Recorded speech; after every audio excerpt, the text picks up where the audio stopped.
Video games. They started as simple lines on a screen, just two paddles, one dot. But from that simplicity came something no one expected: esports.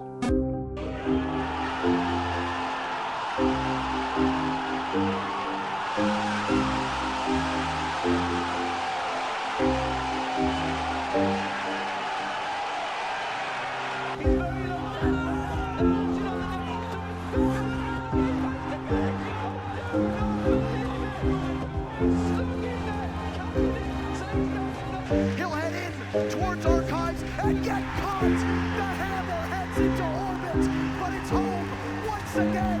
It's North America.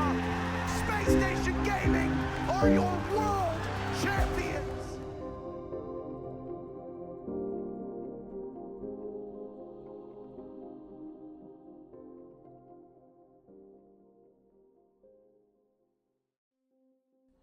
Video games was just a hobby for kids in basements and arcades. But over the last 2 decades, a new kind of competition has emerged. A digital arena. Players face off not only on fields or courts, but through pixels and reflexes. This is esports, short for electronic sports. Competitive video gaming at a professional level. Players train for hours, mastering mechanics, and compete on global stages. And they are watched live by thousands of fans. In 2019, esports has become a billion-dollar industry, even surpassing World Wrestling Entertainment and Major League Soccer. This isn't just a game, it's a culture, and for some people, it's the way of life.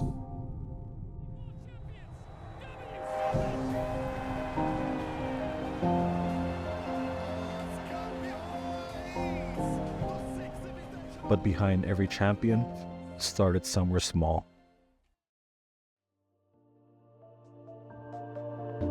Before esports filled arenas, before the lights and the noise, the million-dollar trophies, it began here. In living rooms, basements, and internet cafes, where connections weren't perfect, but the passion was. They weren't stars, just a bunch of friends, gathered around dusty old monitors, swapping snacks, strategies, and dreams of something bigger. This is where the culture was born. This culture didn't just survive, it exploded. Millions now compete, connect, and dream through games. But for Kyle, it's more than a competition. It's home. I've always been competitive. Even as a kid, if I lost, I'd go back and figure out why. My name's Kyle Newcomb, also known as Thrillz, and I'm 25 years old, and I'm from Reno, Nevada. How did you first get into gaming? I got into gaming at a very young age. I believe I was around 3 or 4 years old, and I started on the PlayStation 1. And I think my first game was Time Crisis, and I just remember the joy it brought me every time I would load it up. And that joy just kind of carried on for the next 20 years growing up. When did you decide to take gaming seriously? The first time I really took gaming seriously was around 2019 on a game called Rocket League. I've been playing the game casually for the last 2 years or so, and I eventually reached the highest rank in the game. And I was like, hey, maybe I'm all right at this. So yeah, I remember posting a montage in the Esports Club Discord of my university, and someone hit me up and asked if I wanted to play competitively. And without hesitation, I just said yes. Can you talk about your first competitive experience? Yeah, my first competitive experience was a dream come true. Growing up, I always watched the professionals go to different events around the world and competing in the same game I was playing at home, and just seeing that really inspired me to want to do the same. And I got the call up to go to Boise, Idaho and play against Boise State University in a live match with a live audience. And words couldn't even describe how excited I was to go. I was actually going to experience what it was like to travel to a match and play live in front of an audience, and I'm forever grateful to have gotten the chance to experience something like that. Can you describe what it felt walking into the venue for the first time? Yeah, I was super nervous walking in for the first time. I was not expecting there to be that many people, and so when I sat down at the practice computers before playing on stage, I was like, "Oh shit, I gotta get warmed up as quick as possible, or else I'm gonna make a fool of myself." I thought I'd be more nervous when it came time to go up on stage, but as soon as I got up on stage, it just felt natural, and it's like the crowd disappears, and your only focus is to win the match and making sure you and your teammates are on the same page. Now we are going to see a little bit of a contest. There comes LC Carl. He beats it around 2 members, but unfortunately Thrillz was there. He's going to play it right off the wall. No one back. And it's another goal for Thrillz. Thrillz coming through as a very aggressive offensive player for Nevada, scoring the vast majority of the goals so far. What would you say to someone who wants to get into competitive gaming?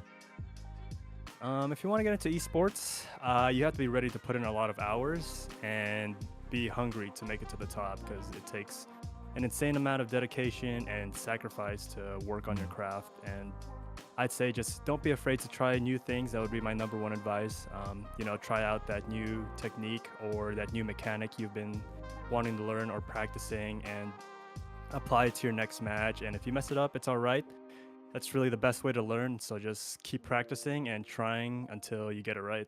Balancing esports in school is always going to be something difficult, but it's not impossible. My esports club at my university made it so you had to have a certain GPA and take a certain amount of credits for the semester to be able to compete. So just having that motivated me to do well in school, and it was my main motivating factor to continue competing. What kind of support have you had from your family or friends? I've had a lot of support from my parents, and I'm super grateful to have my parents' support for whatever I decide to do in life. And I know competing in video games isn't the easiest thing to talk to your parents about, but if it's something you really want to do, I would say just be patient with them and try to help them understand, because they grew up without esports, so I think they just need a little bit of help understanding. And if it's something you show that you're super passionate about, I'm sure they'd be open to supporting you. So lastly, what does gaming mean to you today? Yeah, gaming to me nowadays, it's something I know I can come home to at the end of the day and hop into a voice call with friends and just know that everything's gonna be all right. Some of my closest friends today I've met through gaming, and I'm super thankful for it. Even though we may be hundreds or thousands of miles apart, I know I can always stay close to them. Kyle's story isn't rare. All across the world, players like him are finding connection, purpose, and community in the digital arena. Esports isn't just a game, it's a global movement, a new frontier for competition, creativity, and connection. As technology evolves, so does the way we play. But at the heart of it, it's still the same. People coming together, chasing greatness, and sharing something they love.